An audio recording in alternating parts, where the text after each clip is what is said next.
¿Cuántos se han gozado en el Señor?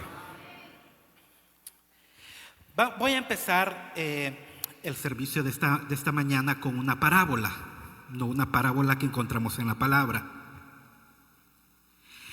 Estaba en una ocasión en una colonia, imagínenselo usted, en una colonia, en un cierto pasaje, estaba una pareja de esposos. Estaba don Julio y doña Andrea, que eran los únicos en su pasaje que no eran cristianos.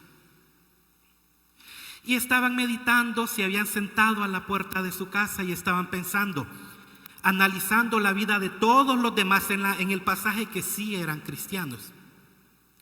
Y pensó, al final del pasaje vivía doña Evelyn con su esposo.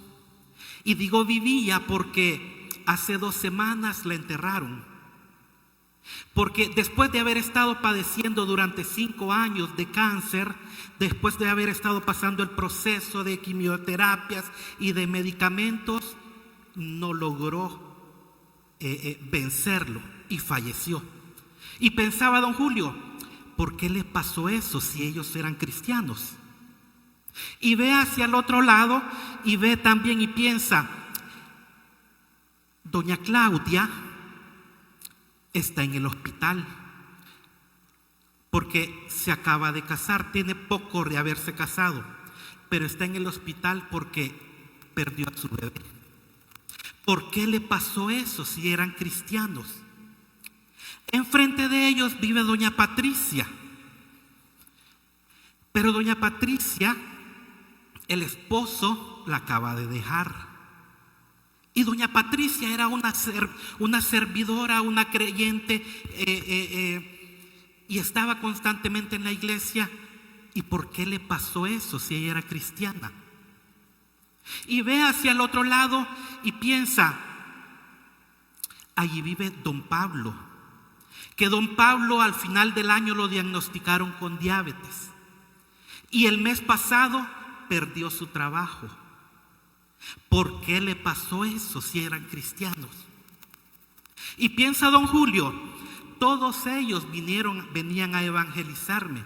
Y todos me decían, si usted le entrega su vida al Señor, todos sus problemas se van a acabar. Si usted le entrega su vida al Señor, va a vivir feliz.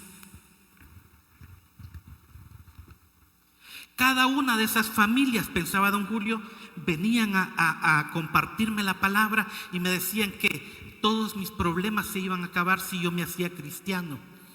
Y pensaba, cada uno de ellos han pasado diferentes circunstancias y están pasando diferentes circunstancias. Y piensa don Julio, ¿por qué les ha pasado eso si son cristianos? ¿Está equivocado don Julio? Sí, está equivocado. ¿Estaban equivocadas todas las demás familias? También estaban equivocadas. ¿Por qué? Porque en el mundo la gente tiene la percepción de que por ser cristianos no nos va a pasar nada. Y también erróneamente muchos cristianos cuando llegan a evangelizar llevan ese mal mensaje diciendo que todos sus problemas se van a acabar. Equivocada, todos en el pasaje estaban equivocados. Todos están confundidos. Porque en la palabra nunca el Señor dijo de que íbamos a vivir una vida color de rosa. Nunca encontramos en la palabra que por convertirnos al Evangelio no vamos a tener problemas. Nunca vamos a encontrar eso en la palabra. Contrario, ¿qué es lo que encontramos en la palabra? Vámonos a Isaías 42, 43, 2. Isaías 43, 2. No encontramos en la palabra nunca un versículo que diga que no vamos a tener problemas. Y es más, en el Nuevo Testamento se nos revela y dice la palabra que todos los padecimientos se van cumpliendo en todos los hermanos alrededor del mundo. Es decir, que todos tenemos diferentes padecimientos. Todos tenemos diferentes circunstancias, diferentes problemas a medida que en nuestro diario vivir. que es lo que dice la palabra en Isaías 43, versículo 2. Veamos desde el versículo 1. Y cámbiele usted, en lugar de Jacob, póngale su nombre. En lugar de Israel, póngale su nombre. Y lo voy a leer yo de esta manera, agregando mi nombre. Ahora, así dice Jehová, creador tuyo, oh César, y formador tuyo, oh César. No temas, porque yo te redimí, te puse nombre, mío eres tú. Cuando pases por las aguas, yo estaré contigo. Y si por los ríos, no te anegarán. Cuando pases por el fuego, no te quemarás, ni la llama arderá en ti. La palabra nos afirma que vamos a pasar por el agua, que vamos a pasar por el río, que vamos a pasar por el fuego. Mire, no es nada bonito pasar por nada de esto. Fíjense que en este momento recordando cuando hace un par de años, ¿recuerda que hace un par de años ustedes me mandaron a Belice? ¿Recuerdan? Fíjese que cuando venía de regreso, cuando ya había finalizado todo el servicio y toda la semana, ya venía de regreso, habían 2 hermanos que me iban a llevar al aeropuerto para poder venir de regreso. ¿Por qué? Porque uno me iba a llevar hasta el río y otro me iba a encontrar en el río. ¿Por qué? Porque fíjese que para llegar al aeropuerto había que pasar un río. Pero en esa época que yo llegué, era época de invierno y el río se crecía enormemente. Entonces ya llegó el hermano que me iba a llevar hasta el río y llegamos justamente, me dice, hasta aquí lo voy a dejar yo, porque allá al otro lado del río otro hermano lo va a estar esperando. ¿Y cómo cree usted que me tuve que pasar el río? Allí no solamente era un río inmenso, ahí no había carretera, ahí no había puente, yo no veía absolutamente nada, pero ahí estaba un puente.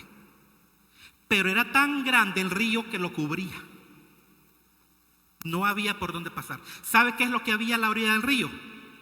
Un tractor. Porque la única forma de pasar al otro lado era con un enorme tractor. ¿Y a dónde íbamos a pasar? Solo el conductor sabía por dónde estaba el puente y cómo íbamos a llegar al otro lado. Entonces, ¿usted cree que aquí cuando usted se sube en el bus y que va muy lleno y dice que va tipo piscucha ahí agarrado en la puerta del bus?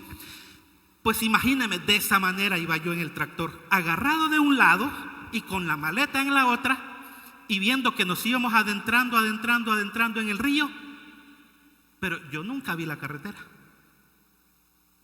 ¿Por qué? Porque pasar por el río es diferente cuando usted se va al río y se va a pasar al otro lado y va a pasar en una lancha, va a pasar en un barco, etc. Pero le aseguro, hermano, le confirmo que no es nada bonito subirse en un tractor para atravesar el río sin ver la carretera.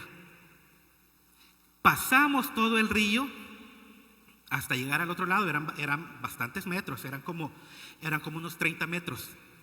30 o más metros de distancia. Entonces iba yo en medio del río, estaba justamente en medio del río, el agua viniendo, corría por este lado, yo no veía la carretera, solamente el agua ya casi me llegaba a los pies. Pero estoy aquí, porque yo pasé por esas aguas y no me ahogué, llegué hasta el otro lado, donde el otro hermano me estaba esperando. Por eso es que me dijeron, yo lo voy a llevar hasta el río y otro hermano lo va a ir a traer al otro lado del río. Pero cuando pasamos también por el fuego, y no lo veamos en este momento que pasar físicamente por el fuego, no lo confundamos con este ejemplo que les estaba mencionando, pero cuando pasamos por el fuego son las diferentes tribulaciones o las diferentes circunstancias que tenemos que atravesar. El Señor dice, cuando pases por el fuego, es decir, vas a pasar por el fuego. Es decir, César, vas a pasar por el fuego. Una o varias veces, pero vas a pasar por el fuego. Pero ¿qué es lo que nos dice la palabra? Cuando pases, yo voy a estar contigo.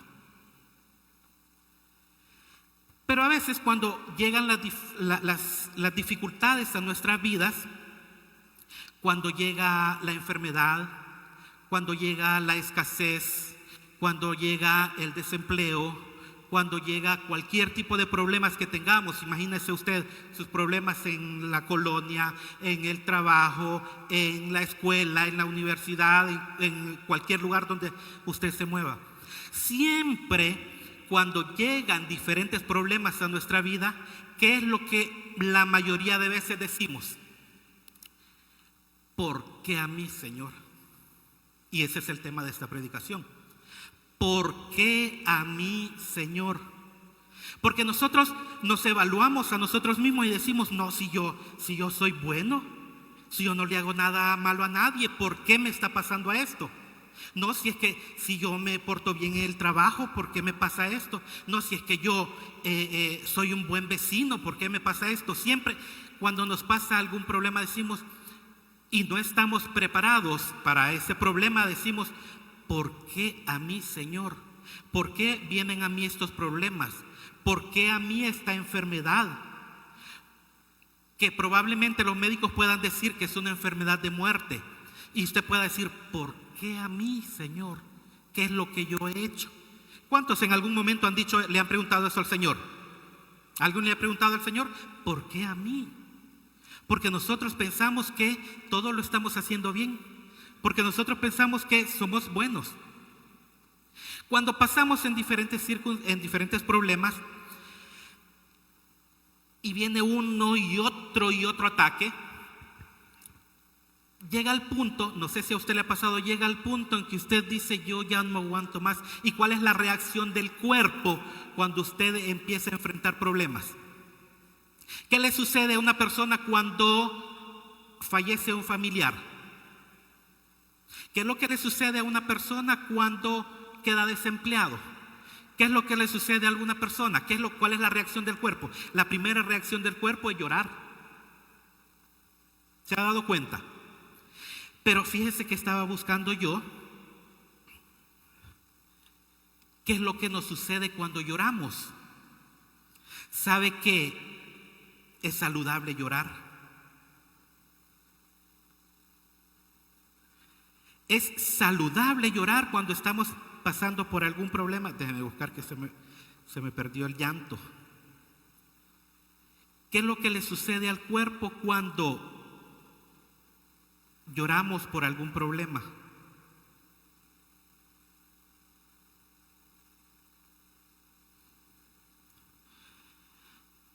Permítame que se me perdió el lloro.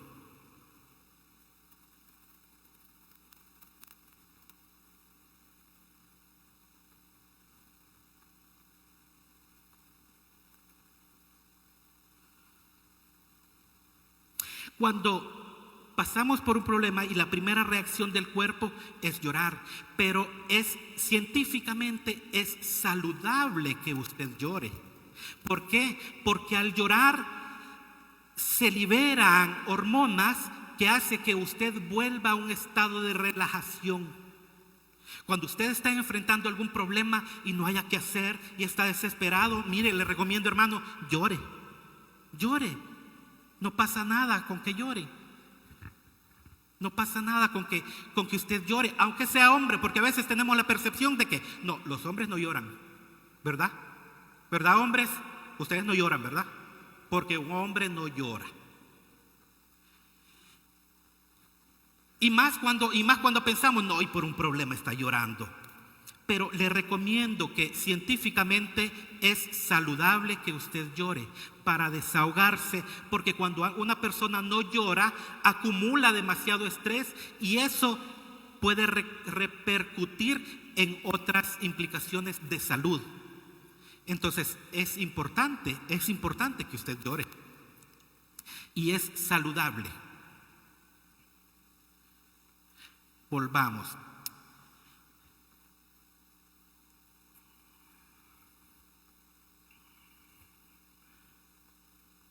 Estaba un hombre en una ocasión y años anteriores había perdido todos sus cultivos por causa de las sequías. Y en una ocasión se le ocurrió y dijo, voy a orarle al Señor. Y le oró al Señor, y el Señor se le presentó y le dijo: ¿qué es lo que quieres? Y el Señor le dijo, el agricultor le dijo: quiero tener la habilidad de hacer llover. Cuando yo quiera que llueva, igual que el profeta, cuando yo quiera que llueva, quiero tener esa habilidad para que llueva. Y si yo digo que cese la lluvia, que la lluvia cese. Porque he perdido, le dijo al Señor, he perdido muchos cultivos por causa de la sequía. ¿Estás seguro que eso es lo que quieres?, le dijo el Señor. Sí, quiero la habilidad para hacer llover. Está bien, le dijo, te voy a dar la habilidad para hacer llover. Por eso es que hay que ser, hermanos, bien específicos cuando le pedimos al Señor: ¿eso es lo que quieres? Eso es lo que te voy a dar, le dijo el Señor. Le dio la habilidad para hacer llover. Entonces él empezó su siembra, y cuando él consideraba que necesitaba lluvia, hacía llover. Y luego, cuando consideraba que ya había regado todo su cultivo, cesaba la lluvia. Y así pasó continuamente durante todo el año con su cultivo. Hasta que vino un momento en que vino un fuerte viento. ¿Y qué es lo que pasó con este fuerte viento? Arrasó con toda su cosecha. Y vino a reclamarle luego al Señor y le dijo: ¿por qué yo, Señor? ¿Por qué a mí? Si yo he regado las plantas, he regado el cultivo cuando tiene que ser regado. Y cuando ya lo he regado, ya cesa la lluvia. El Señor le dijo: porque para que un cultivo, para que un árbol dé fruto, no necesita solo agua, necesita dificultades. ¿Por qué? Porque cuando un árbol no tiene suficiente agua, entonces hace que las raíces penetren a lo profundo, porque el árbol empieza a buscar agua. Y cuando empieza a buscar agua y empiezan a penetrar las raíces, de esa manera empieza a afirmarse el árbol. Y cuando viene la lluvia, entonces logra el árbol obtener nutrientes. Pero es necesario, le dijo el Señor, las dificultades para que los frutos sean buenos. Entonces, cuando usted piensa: ¿y por qué a mí? Porque el Señor le está diciendo: no he visto frutos. No he visto frutos. César, no he visto frutos. Por eso es necesario las dificultades. Porque tienes agua todo el tiempo. Porque usted viene a la iglesia y usted es alimentado y recibe la palabra y es ministrado. Pero el Señor dice: no estoy viendo frutos. Necesitas dificultades para afirmarte y empezar a dar fruto. Porque un cultivo no necesita solo agua. Encontramos en la palabra diferentes hombres y mujeres que en algún momento le dijeron al Señor: Señor, ¿por qué a mí si yo estoy haciendo las cosas bien? Vámonos a 1 de Samuel capítulo 16. Encontramos la vida de David.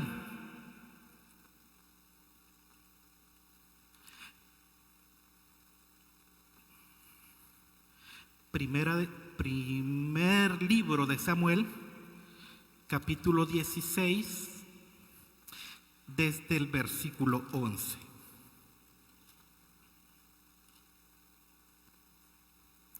Encontramos desde el versículo 11 al 13, encontramos el momento en el que David fue ungido como el segundo rey de Israel.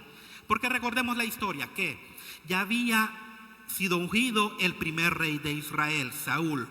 Ya estaba como el primer rey de Israel y empezó a trabajar, pero luego, con el paso del tiempo, él se perdió. Entonces el Señor dijo: ya no da frutos, dijo el Señor. Saúl ya no da frutos, me voy a conseguir a alguien que me dé mejores frutos.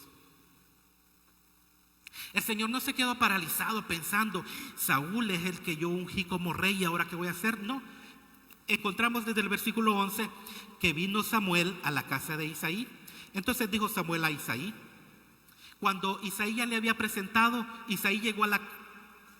Samuel llegó a la casa de Isaí y le dijo que necesitaba ver a todos sus hijos, porque iba a ungir uno de sus hijos por rey. Y así Isaí empezó a presentarle al mayor, después al siguiente, y llegamos al versículo 11 y dice, entonces dijo Samuel a Isaí, ¿estos son todos tus hijos?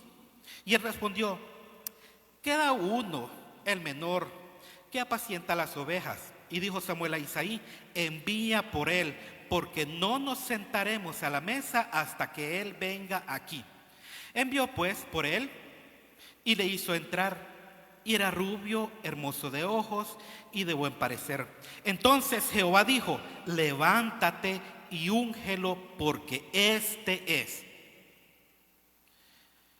Mire, desde que llegó Samuel, David no dijo nada. David no se presentó y no le dijo, yo soy David y yo apaciento las ovejas y yo peleo con osos y peleo con leones. No, solamente entró y el Señor le dijo, úngelo, porque este es. Versículo 13, y Samuel tomó el cuerno del aceite y lo ungió en medio de sus hermanos, y desde aquel día en adelante el Espíritu de Jehová vino sobre David. Se levantó luego Samuel y se volvió a su casa. David ya había sido ungido por rey. Ya se le había dicho, ya había sido ungido delante, en medio de sus hermanos, como rey. ¿Cuál era la posición que tenía que tomar David, que debería de haber tomado David en ese momento? A creerse que él ya había sido ungido por rey. Claro, estaba Saúl, pero iba a llegar un momento en el cual él iba a ser el rey. ¿Y qué es lo que podemos pensar cuando una persona es ungida? ¿Y qué es lo que dice la palabra? Y desde ese momento el Espíritu de Jehová estaba en David. En el versículo 13 al final dice, y desde ese día en adelante el Espíritu de Jehová vino sobre David. Entonces, ¿qué es lo que podemos pensar con aquel que ha sido el ungido de Dios? Si Dios lo ungió, entonces va a caminar en victoria, va a caminar diferente, porque está ungido, es el ungido de Jehová. Pero con el paso del tiempo empezamos a encontrar dificultades con David. En el capítulo 17 y versículo 28 empezamos a ver menosprecios hacia David. En el 17-28 encontramos que hubo menosprecio de parte de su hermano. Cuando recuerden que, como David, a pesar de que había sido ungido por rey, él seguía haciendo los mandados, ¿verdad? Porque vino Isaí y le dijo, mira, agarra comida y se la vas a ir a dejar a tus hermanos, los mayores que están en la guerra. Y llegó David y lo menospreció a su hermano. ¿Y qué es lo que vienes a hacer? Solo a ver qué es lo que estamos haciendo, solo para poder vernos que estamos en la guerra. ¿Y estaban en la guerra? No estaban en la guerra, solo estaban temerosos, pero tuvo menosprecio de parte de sus hermanos. Luego, más adelante en el 33, en el versículo 33, fue menospreciado por Saúl y le dijo, ¿cómo vas a ir a presentarte delante de Goliat si él desde joven es un guerrero y tú apenas eres un muchacho? De seguro que ni la espada puedes levantar, le dijo. A ver, le dijo Saúl, muéstrame tu espada, tu armadura. Y le dijo, no, sin nada ando, solamente mi ropa y las chancletas. ¿Y crees que un chancletazo le vas a tirar a Goliat? Le dijo. ¿Qué vas a hacer? ¿Cómo te vas a defender? ¿Dónde está tu escudo? ¿Cómo vas a pelear delante de él? Pero aún en ese momento, aún a pesar de ser menospreciado, David sabía que él era el ungido y él sabía que ese enemigo estaba menospreciando a toda la nación. ¿Qué es lo que le pasó a David a pesar de haber sido el ungido, a pesar de haber estado ungido? Más adelante, siempre en 1 Samuel capítulo 18, del 7 al 12, ¿qué es lo que encontramos? Saúl intenta matarlo. Recordemos que David empieza a servir en la casa de Saúl, empieza a servir en el palacio, llega y toca los instrumentos, toca el arpa para que Saúl se tranquilizara, porque había un espíritu que lo atormentaba. Entonces Saúl agarra una lanza, tiene en su mano una lanza, porque escucha Leámoslo. 18, desde el versículo 7. Y cantaban las mujeres y danzaban y decían: Saúl hirió a miles y David a sus 10,000. Y se enojó Saúl en gran manera y le desagradó este dicho y dijo: a David dieron 10,000 y a mí 1,000. No le falta más que un reino. Es decir, estaba diciendo, el pueblo está diciendo que David es más grande que yo, solamente le hace falta un reino para que sea mayor que yo. Y desde aquel día Saúl no miró con buenos ojos a David. Y aconteció otro día que un espíritu malo de parte de Dios tomó a Saúl y él desvariaba en medio de la casa. David tocaba con su mano como los otros días. Y tenía Saúl la lanza en su mano, y arrojó Saúl la lanza diciendo: enclavaré a David a la pared. Pero David lo evadió 2 veces. David podía decir: Señor, ¿por qué a mí? Si yo no estoy haciendo nada malo. ¿Qué estaba haciendo David? Estaba tranquilizando al rey. Y aún así el rey lo intentaba matar. 2 veces le tiró la lanza y las 2 veces él lo esquivó. Mire qué es lo que podemos ver. 2 veces lo puede atacar el enemigo, pero las 2 veces usted tiene que esquivarlo.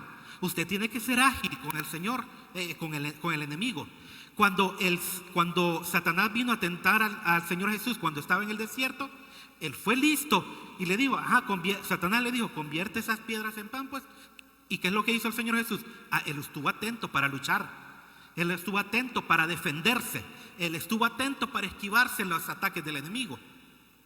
Entonces David estuvo atento y esquivó la lanza que le tiró Saúl. 2 veces. Vivió huyendo David como un fugitivo, como que había sido un asesino, como que se había hecho gran maldad. Vivió en el capítulo 22 y versículo 1, encontramos que David, por andar huyendo de Saúl, estuvo viviendo en cuevas, estuvo viviendo en el desierto. Veámoslo en el 22:1.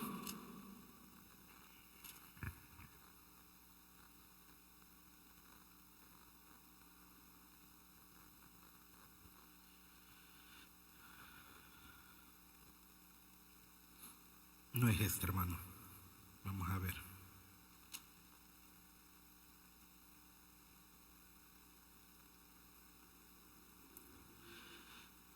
Se me perdió ese versículo.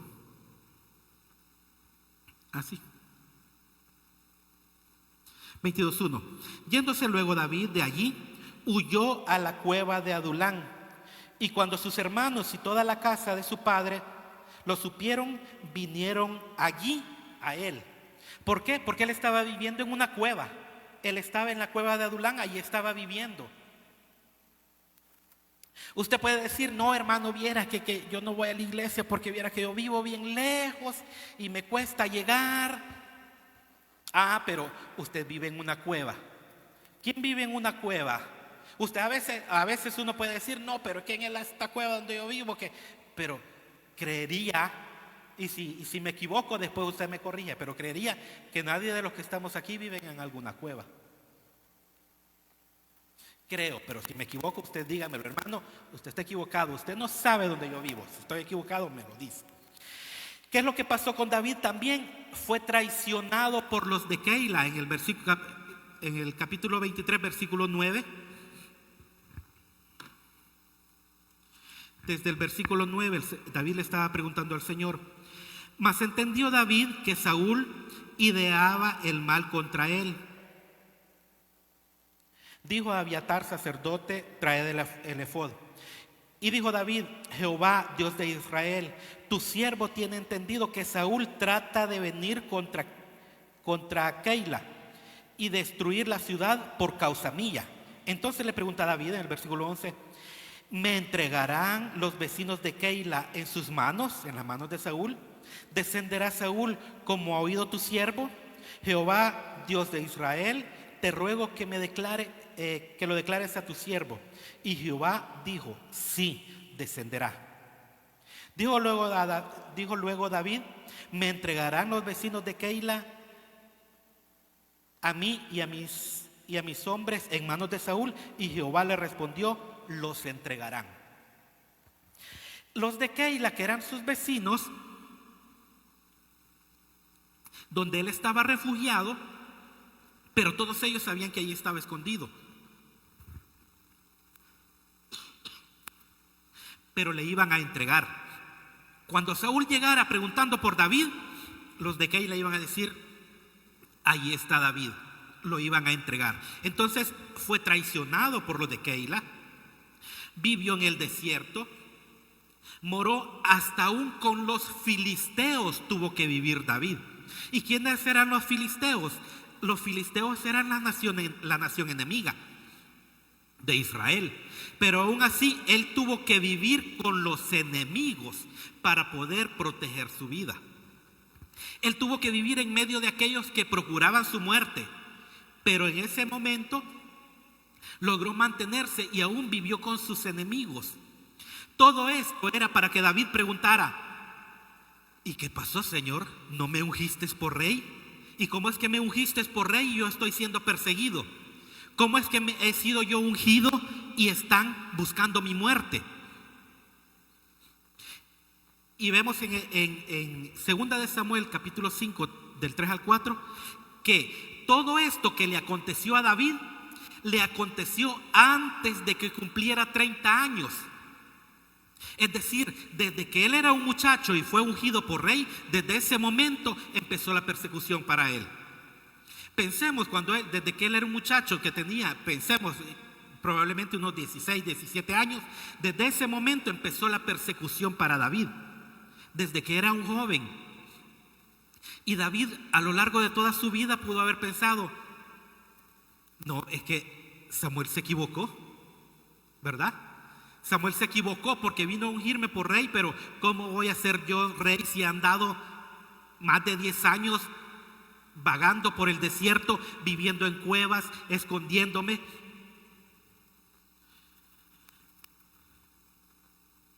Pero ¿sabe cuál era la lección que le estaba dando a David? David, si bien es cierto, en ese momento podría usted analizar la vida de David y decir: sí, es cierto, realmente él estaba tratando de hacer lo bueno, adoraba al Señor continuamente, a pesar de unos cuantos deslices que usted ya sabe muy bien más adelante, ya cuando fue rey. Pero en ese momento, si analizamos la vida de David, podríamos pensar: no había motivo para que Saúl quisiera matarlo. Pero ¿qué es lo que estaba haciendo el Señor? Estaba preparándolo para convertirse en rey. ¿Por qué? Porque recordemos que David era un hombre de guerra. Cuando David estableció en el reino, no se quedó sentado, sino que tuvo que continuar en guerra con diferentes naciones. Entonces el Señor lo estaba preparando, ¿sabe para qué? Porque no había mejor estratega que David. Porque David sabía dónde se podían esconder sus enemigos. Porque él conocía todo el desierto, él conocía todas las cuevas, él conocía todo lugar. Entonces él sabía muy bien qué es lo que sus enemigos podían hacer. Recuerden que él estuvo entre medio de sus enemigos. Entonces el Señor lo estaba preparando como un estratega para poder vivir en medio de la guerra, para poder enfrentarse a las guerras futuras. Porque el Señor sabía que para establecer bien el reino no era suficiente con que ya David se sentara y dijera: yo soy el rey, y todas las naciones quedaran tranquilas. No, David, a pesar de eso, siguió en un tiempo de guerra. ¿Y cómo reaccionó David en eso? Veamos Salmo 13. Salmos 13, desde el 1 al 6.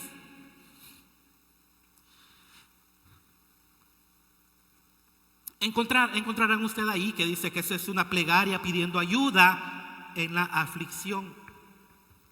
Y empieza David: ¿hasta cuándo, Jehová, me olvidarás para siempre? ¿Hasta cuándo esconderás tu rostro de mí? ¿Hasta cuándo pondré consejo ¿Hasta cuándo pondré consejo en mi alma, con tristeza en mi corazón cada día? ¿Hasta cuándo será enaltecido mi enemigo sobre mí?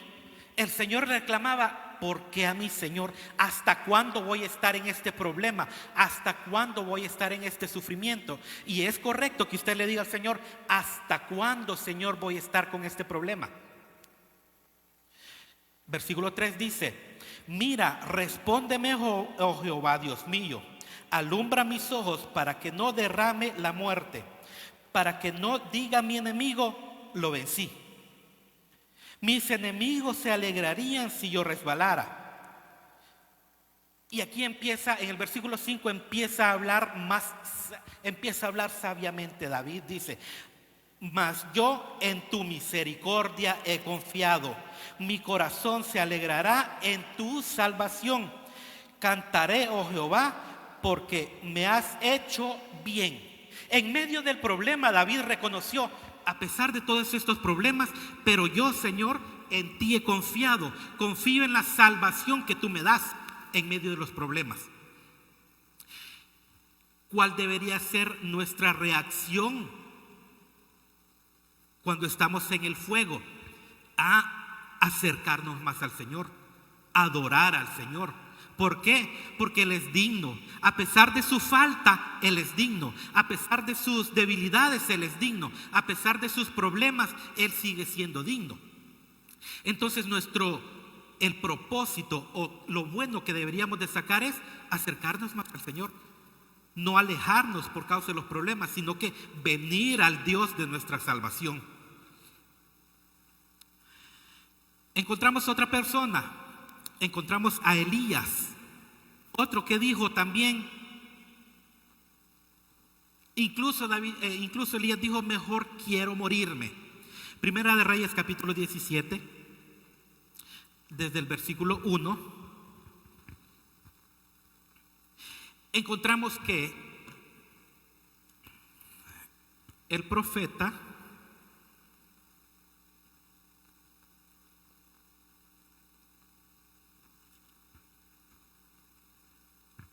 lo encontramos como un profeta, como un varón de Dios, que él decía: vive Jehová en cuya presencia estoy.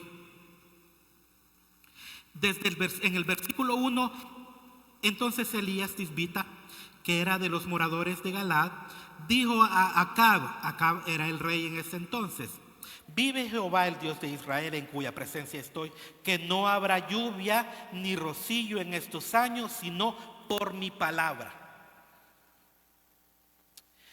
Elías entendía que siendo un profeta, Elías sabía: yo soy de los profetas mayores, yo hablo de parte de Jehová, porque es el único que encontramos que dice: vive Jehová en cuya presencia estoy. Él entendía que vivía en la presencia del Señor. Y encontramos a Elías que hizo muchos milagros. Encontramos que él le dijo a Acab, el rey: no va a llover sino hasta que yo ore. Y él oró en ese momento y dijo: no va a haber lluvia ni rocío. Y así aconteció, sino hasta después de 3 años, pasados 3 años, cuando él oró nuevamente y empezó a llover. Él hizo grandes cosas. ¿Por qué? Porque él sabía que estaba en la presencia de Jehová. Él sabía que estaba en la presencia de Dios. En el versículo 8, vino luego a él palabra de Jehová diciendo: levántate, vete a Sarepta de Sidón y mora allí. Encontramos más adelante también la viuda a la cual estuvo alimentando al profeta, porque escuchaba continuamente la palabra de Dios y la cumplía. Al punto que vino él a matar a 850 profetas de Baal y de Acera. Siendo un hombre poderoso, siendo un hombre de Dios, en el 18-19 le dijo a Acab: envía pues ahora, congrégame a todo Israel en el monte Carmelo, y los 450 profetas de Baal y los 400 profetas de Acera que comen a la mesa de Jezabel. Llegó el punto en el cual, después de haber estado oculto durante mucho tiempo, durante más de 3 años, se presentó nuevamente a Acab y le dijo: reúne a todo el pueblo en el monte, y además de todo el pueblo, los 400 profetas de Baal y los 450 profetas de Baal y los 400 profetas de Acera. Y usted conoce la historia, ¿verdad? ¿Quién conoce la historia? Todos conocemos la historia. En cuanto lo retó a todos los profetas que quien hiciera descender fuego, de parte de él hablaba Jehová, y resultó que ninguno de los demás profetas pudieron hacer llover, sino hasta que llegó Elías e hizo llover.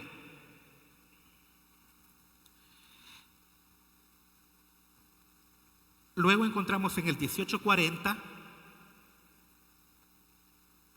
Entonces Elías, después de que hizo llover, después de que cayera, fuego del cielo y consumiera el holocausto, en el versículo 40, entonces Elías les dijo: prended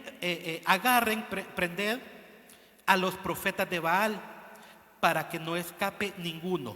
Y ellos los prendieron y los llevó Elías al arroyo de Cisón y allí los degolló.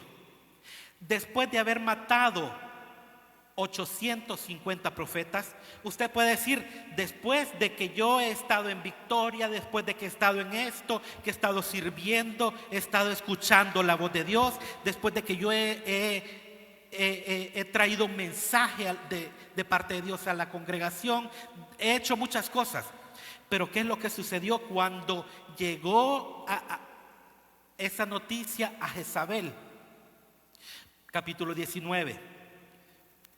Acab dijo a Jezabel la nueva de todo lo que Elías había hecho y de cómo había matado a espada a todos los profetas. Entonces envió Jezabel a Elías un mensajero diciendo: así me hagan los dioses y aún me añadan, si mañana a esta hora yo no he puesto tu persona como la de uno de ellos. Mandó a decir Jezabel: así me hagan los profetas, aún me añadan, si no te he matado, así como has matado a todos los profetas. ¿Qué es lo que pasó en este momento con el hombre de Dios? Después de haber tenido el poder, la autoridad para matar 850 profetas, ¿qué es lo que pasó con él?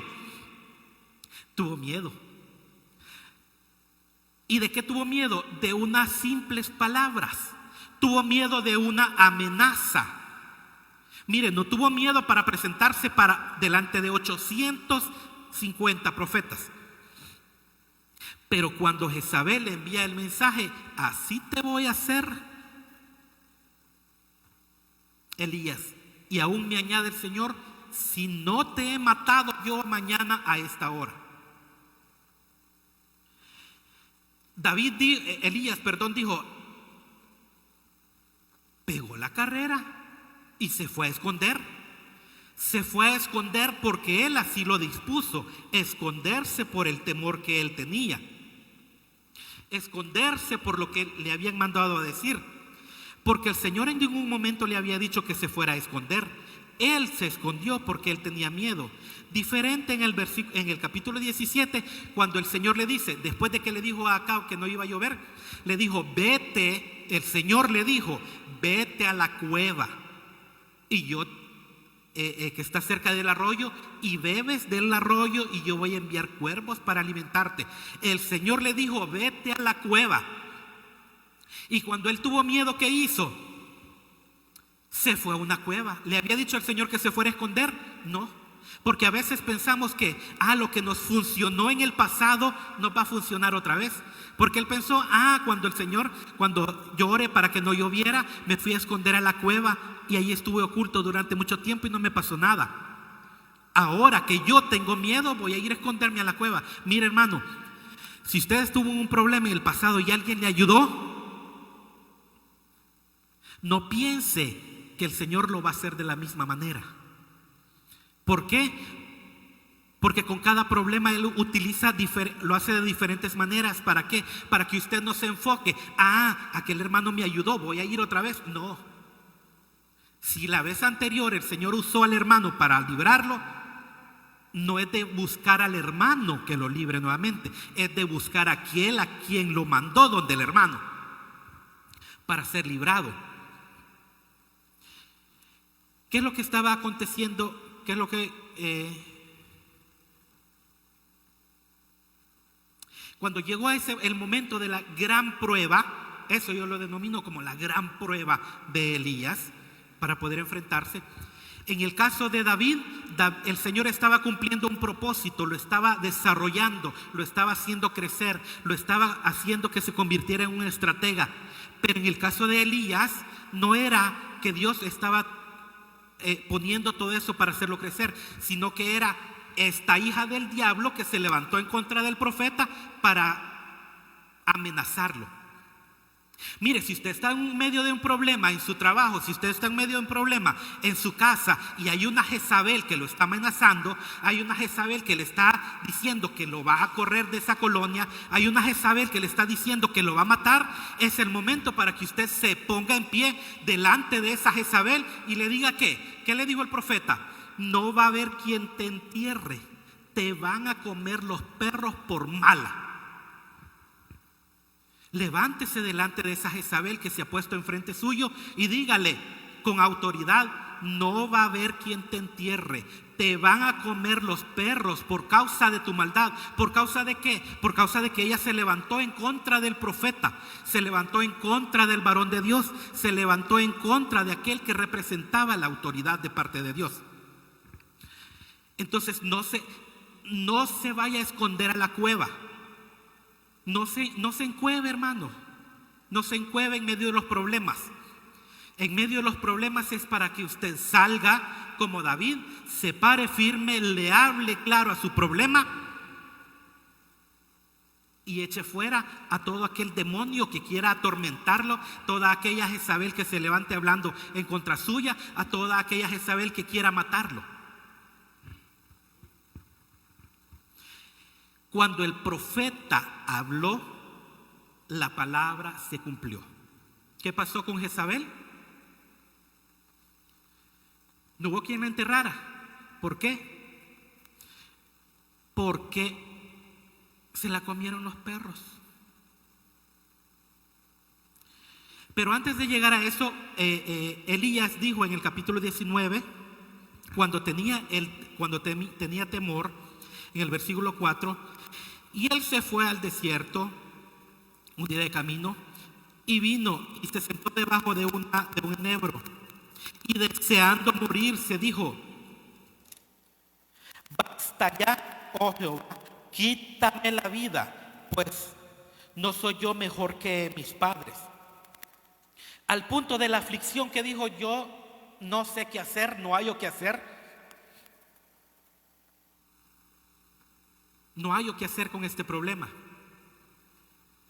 Mire, entonces haga lo que hizo Elías. Pregúntese o pregúntele: ¿por qué a mí, Señor? Mire, no es pecado que usted le pregunte al Señor: ¿por qué a mí, Señor? Lo que sí es pecado que usted se quede y se aleje del Señor por causa de los problemas. Llore en medio de los problemas. Si tiene problemas, llore, pero no ande llorando en todos lados. Llore en lo secreto, váyase delante del Señor y llore. ¿Qué es lo que hizo Elías? Que hasta se quedó dormido. ¿Se ha dado cuenta que cuando usted llora mucho se queda cansado? Porque esa es la reacción del cuerpo después de llorar. Hay un agotamiento. Elías hasta se quedó dormido. Versículo 5: y echándose debajo del enebro, se quedó dormido. Se durmió después de llorar. Encuévese delante del Señor, llore tanto que se quede dormido. Porque puede ser que llegue un ángel, como en el caso de Elías, y aquí luego un ángel le tocó y le dijo: Elías, ¿qué estás haciendo aquí? Elías, ¿quién te mandó a que te vinieras para esta cueva?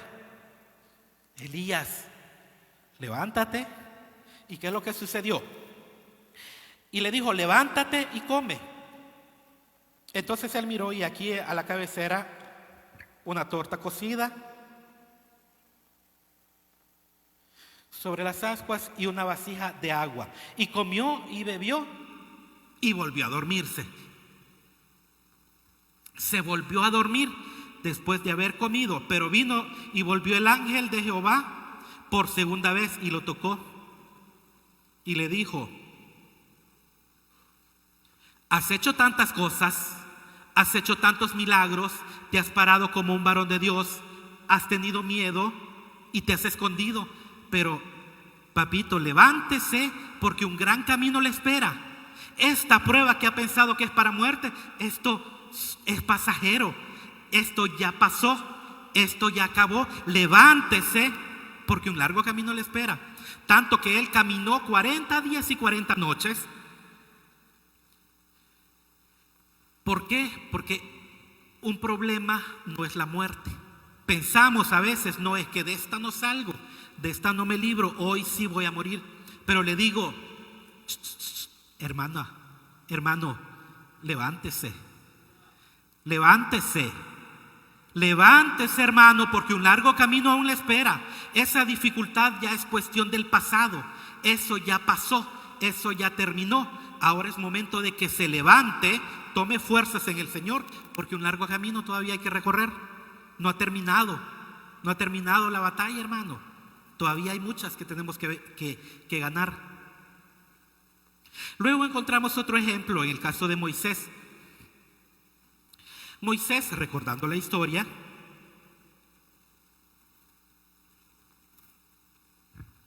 Moisés vivió como un rey durante 40 años. Durante 40 años vivió en el palacio. Durante 40 años él no tuvo ningún problema. Durante 40 años no tenía escasez. Durante 40 años la gente venía y le servía. Durante mucho tiempo, usted puede decir, hermano, durante mucho tiempo no he tenido ningún problema, gloria a Dios por ello, pero llegó el momento de Moisés en el que tuvo que ser enviado al desierto. Llegó el momento que pasó la abundancia y tuvo que ser enviado al desierto. ¿Qué es lo que encontró 40 años después en el desierto? ¿Qué es lo que encontró Moisés en el desierto? Encontró la presencia de Jehová. Encontró la presencia de Dios, que le habló y le dijo, igual que a Elías le dijo, Moisés, ¿y qué estás haciendo aquí? Moisés, ¿qué estás haciendo aquí en el desierto? No, es que a mí me exiliaron, a mí me expulsaron. No, ¿qué estás haciendo? Vuélvete a Egipto, le dijo el Señor. Vuélvete a Egipto porque un plan tengo para ti. Una misión tienes que cumplir. Te he llamado, te he preparado en el desierto. Después de que estuviste en abundancia en Egipto, pasaste escasez en el desierto, pero te he preparado para que vayas a sacar a mi pueblo. Mire, aquí usted puede venir como un varón de Dios, como una mujer de Dios que viene. No es que el Señor me dio una palabra que cumplir y yo vengo a cumplirla. Pero fue todo fácil cuando Moisés se presentó delante de Faraón. Vamos al capítulo 5 de Éxodo.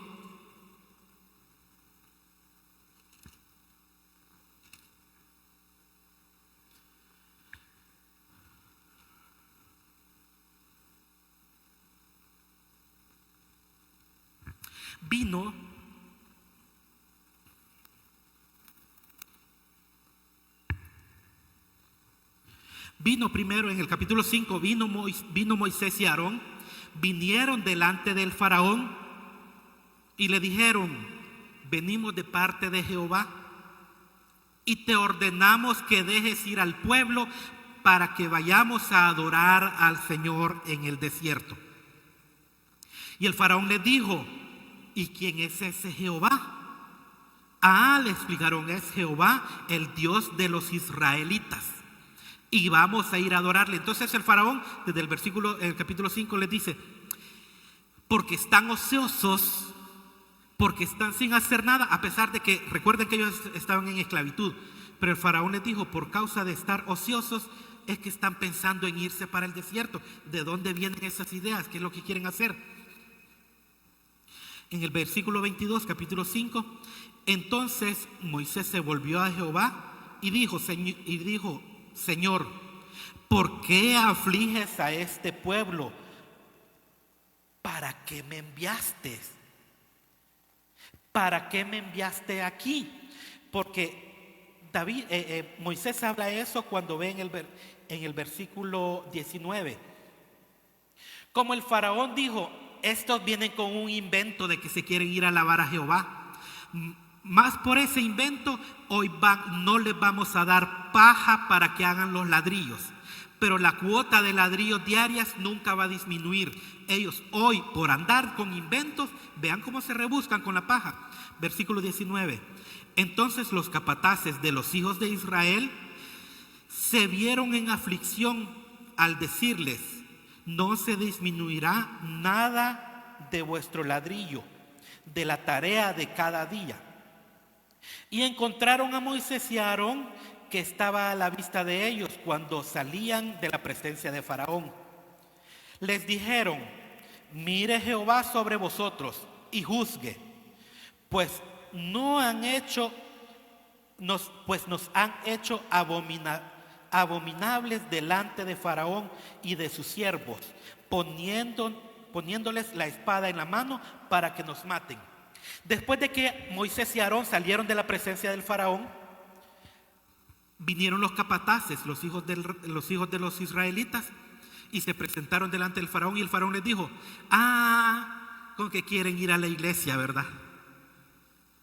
Con que quieren ir a la iglesia los domingos. Porque veamos el contexto, veamos una persona que trabaja sábado y domingo y de repente viene y le dice al jefe que quiere cambiar su horario porque quiere ir a los domingos a la iglesia. Entonces vino el faraón y les dijo, con que andan inventando que quieren ir a la iglesia.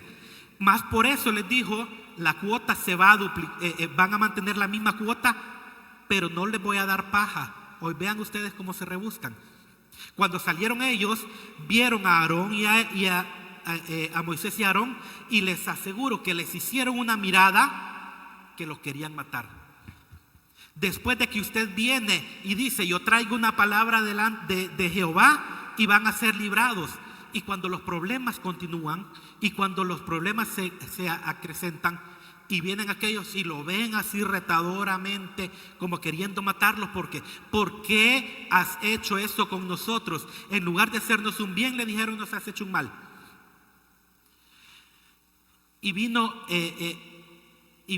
Moisés y le pregunta al Señor, ¿por qué has hecho esto? ¿Para qué me trajiste aquí?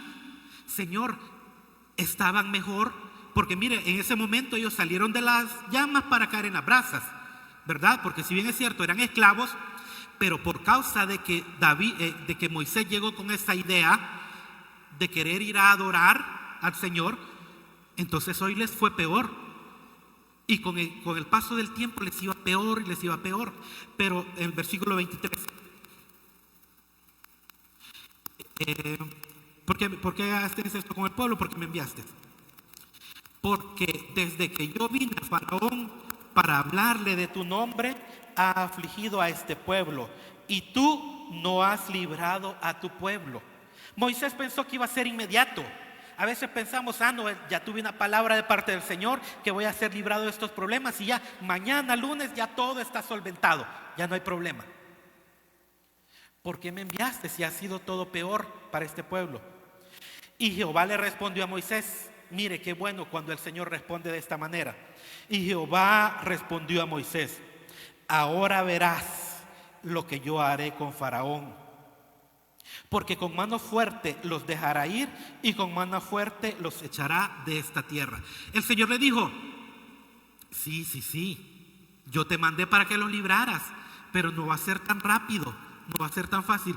Espera ahora y verás lo que va a acontecer. Espérate.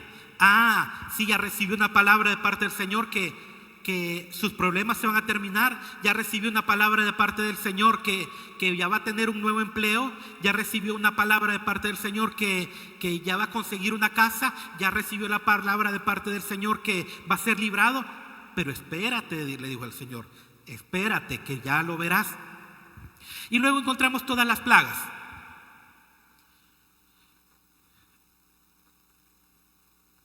Pero aún así Moisés siempre se preguntaba: Señor, ¿para qué me enviaste aquí? Porque lo vemos bien fácil en la palabra cuando pensamos, no, y vemos cada plaga en menos de 10 versículos, cada plaga, y pasó esto y ya estuvo. Pero ¿usted cree que ellos estaban contentos con Moisés?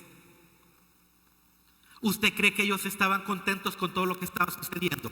Si aun cuando salieron de Egipto y salieron con riquezas, aun cuando estaban enfrente de otra dificultad, estaban enfrente del mar, le decían: no, ¿para qué nos trajiste aquí para morir? Estábamos mejor allá en la esclavitud. Estábamos mejor allá porque comíamos todo de balde. Éramos esclavos, pero comíamos, y así en secreto, éramos esclavos, pero comíamos de balde. Comíamos, recuerdo cuando comíamos allá en Egipto y comíamos bien. Pero Moisés continuamente, por causa de cada dificultad, probablemente Moisés decía: Señor, ¿y para qué me enviaste? Pasa una plaga y el faraón se enoja, pasa otra plaga y el faraón se enoja, pasa la tercera plaga y el faraón se enoja, pasa una cosa en su trabajo y el jefe se enoja con usted. Usted no tiene la culpa, pero el jefe se enoja con usted. Pasa otra cosa en el trabajo y el jefe le echa la culpa a usted.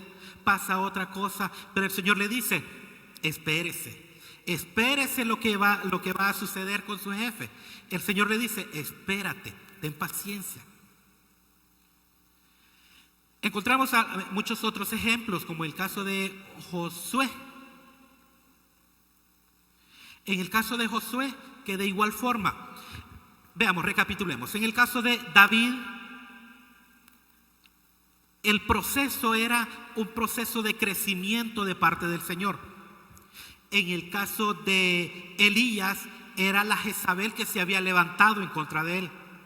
En el caso de Moisés, era el faraón el que se había levantado. Y ya sea la Jezabel o ya sea el faraón, cualquiera de los dos vienen de parte del enemigo y es para pararse en frente de ellos y para poder resistirle. Pero en el caso de Josué, no encontramos ninguno de estos dos puntos. En el caso de Josué, recordemos la historia. El Señor les dijo que fueran a Jericó y que rodearan la ciudad un día y otro día, pero al séptimo día que rodearan la ciudad durante 7 veces y a la última gritaran todos. Y la ciudad se iba a derrumbar y ganaron. ¿Cómo se sentían todos en ese momento? Se sentían como victoriosos. ¿Por qué? Porque el Señor les dio la victoria y ellos se sentían invencibles. Van ellos a la siguiente ciudad, van a Jai. En el capítulo 7, versículo 4 de Josué.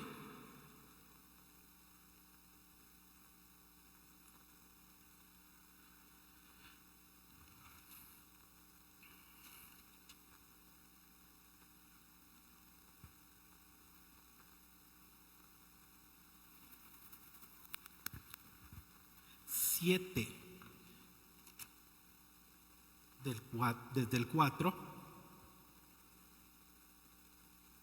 Y subieron allá el pueblo con 3,000 hombres, los cuales huyeron delante de los de Jai.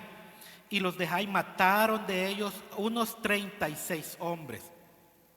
Y los siguieron desde la puerta hasta Sebarín.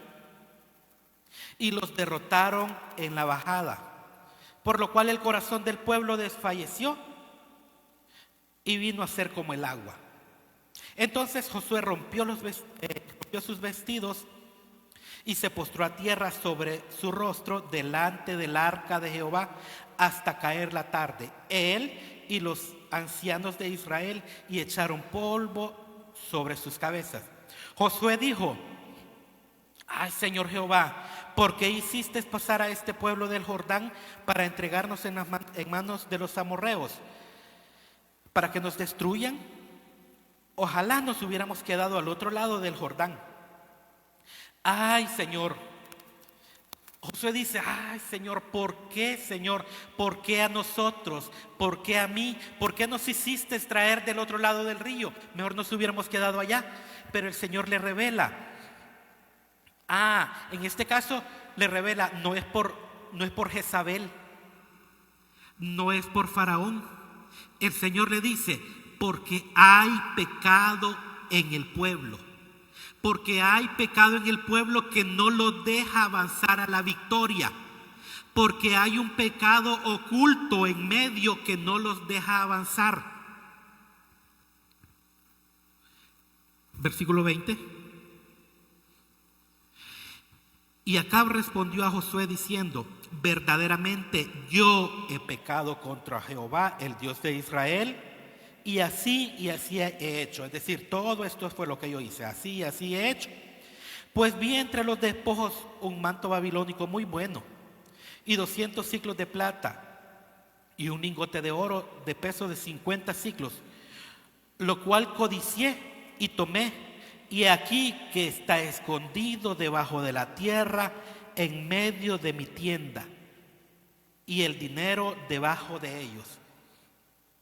¿Dónde estaba el pecado? Allá está en la casa, le dijo. Allá en mi casa está el pecado, está oculto, está enterrado. Entonces, ¿cuál es otra de las razones? En el caso de David era para hacerlo crecer, para poder formarlo, para convertirse en un rey. En el caso de Elías era por el diablo, era por Jezabel. En el caso de Moisés era por Faraón. Pero en el caso de Josué era por el mismo pecado que estaba en medio de ellos. Ahora usted me puede decir: hermano, usted está diciendo que yo estoy en pecado. Pregúntele al Señor cuál es su proceso. Señor, ¿es porque quieres formarme como un rey? ¿O es porque quieres que me pare en autoridad delante del enemigo? ¿O es porque hay algún pecado que yo tengo enterrado, que yo tengo oculto, que nadie sabe? Porque ¿quién era Acán? No era cualquiera del pueblo, era un general, era uno de los que estaban en la guerra, era uno de los que iban al frente. ¿Y qué es lo que pasó? ¿Por qué fueron destruidos? Por causa del pecado. ¿Qué es lo que tenemos que hacer con el pecado? ¿Qué es lo que sucedió con Acán, con su familia, con su ganado, con su casa? Lo sacaron de la ciudad y lo apedrearon. Mire, saque eso que está allí en su casa y vaya a apedrearlo. Saque eso que está oculto, que no lo deja avanzar. Saque ese pecado que nadie sabe. Porque Josué era el gran varón de Dios, pero él no sabía qué es lo que estaba pasando. Él no sabía por qué eran derrotados. Él no sabía por qué fueron derrotados después de haber tenido una gran victoria, y el Señor les había dicho que iban a derrotar todo y toda la tierra iban a poseerla. Y a pesar de que el Señor les dijo que iban a poseer la tierra, ¿por qué fueron derrotados? Josué pensó: ay, Señor, ¿por qué a mí? ¿Por qué a nosotros? ¿Por qué nos está pasando esto si tú nos diste una palabra? Por causa del pecado. Encontramos en el Nuevo Testamento el ejemplo de Pablo, que también pasó durante muchas dificultades. Mire, Pablo fue azotado. Veámoslo en 2 de Corintios, capítulo 11. Ya vamos terminando con Pablo. 2 de Corintios, capítulo 11, desde el versículo 24. ¿Qué es lo que le pasó a Pablo? Mire, solamente esto. De los judíos, 5 veces he sido azotado. De los judíos 5 veces he recibido 40 azotes menos 1. 5 veces. Es decir, lo habían azotado 195 veces. 195 veces que había sido 195 azotes que le habían dado, que lo habían golpeado. Mire, piense usted, ¿qué haría con una vez que le den 40 azotes menos 1? Qué bueno estuvo, ¿verdad? qué bueno, ¿verdad? Qué bueno, dijo Pablo, que bien se siente, despierta la carne, ¿verdad? Y pasó otra vez y otra vez y otra vez. 5 veces había sido azotado. 3 veces he sido azotado con varas. 1 vez apedreado. 3 veces he padecido naufragio. 1 noche y 1 día he estado como náufrago en alta mar.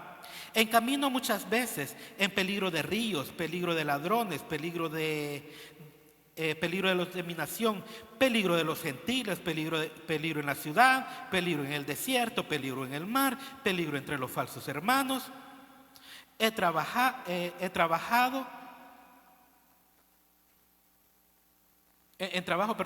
y fatiga, en muchos desvelos, en hambre, sed, mucho ayuno, en frío, en desnudez.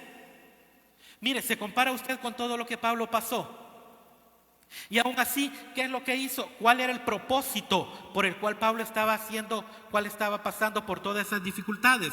Para poder mostrar la gracia del Señor. Mire, usted puede decir, todos los problemas son para poder mostrarle a los hermanos la gracia del Señor. No es para convertirme en un rey, no es porque se están levantando en contra mía, es todo lo que le está pasando, es para que sirva de testimonio para los demás de que el Señor es fiel, de que el Señor lo ha librado. Y luego en el capítulo 2 y versículo 2, capítulo 12 y versículo 9, versículo 8, Pablo dice: respecto a lo cual 3 veces he rogado al Señor que lo quite de mí. Y me ha dicho: bástate mi gracia, porque mi poder se perfecciona en la debilidad. Por tanto, de buena gana me gloriaré más bien en mis debilidades, para que repose sobre mí el poder de Dios. Pablo le dijo: Señor, ya no aguanto más. Ya no aguanto más, le dijo Pablo al Señor. Pero el Señor le dijo: bástate mi gracia, porque mi poder se perfecciona en tu debilidad. Entonces, ¿qué es lo que tiene que hacer, hermanos, para que ya no tenga más dificultades? Hágase un hombre fuerte, hágase una mujer fuerte, porque el Señor le estaba revelando: mientras más débil eres, te debes gloriar en mí por causa de tus debilidades. Entonces, conviértase en un hombre fuerte, conviértase en una mujer fuerte. Y el último de los ejemplos, en el Nuevo Testamento encontramos nada más y nada menos que al Señor Jesús, que a pesar que Él sabía cuál era el propósito de todo el sufrimiento. Él tenía muy claro cuál era el propósito para el cual había venido. Él sabía perfectamente, pero llega un momento en el cual la debilidad, en el cual la angustia de la carne, aún en este momento, en Mateo 27:46,